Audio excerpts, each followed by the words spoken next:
जहाँ आमर समन्वय समितिर सभापति श्रीयुक्त देवी प्रसाद मिश्र हो सारी आमर विजु महिला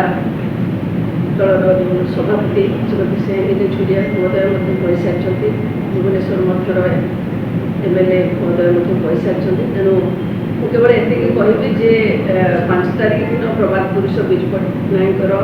जन्म जयंती तो निश्चित भाव में पालन करदिन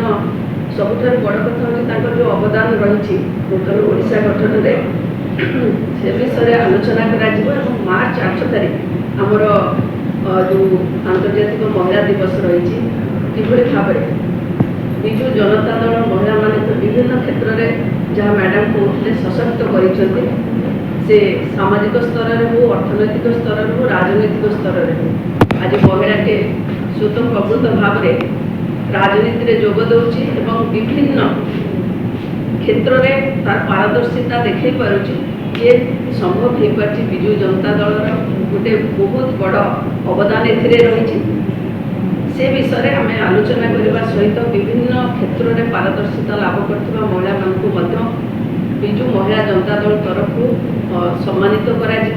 आम दलर सभापति पूर्वतन मुख्यमंत्री श्रीयुक्त नवीन पट्टनायक रे सभा जोग देवे और आम आशा करुचु जे वर्तमान जो सरकार चली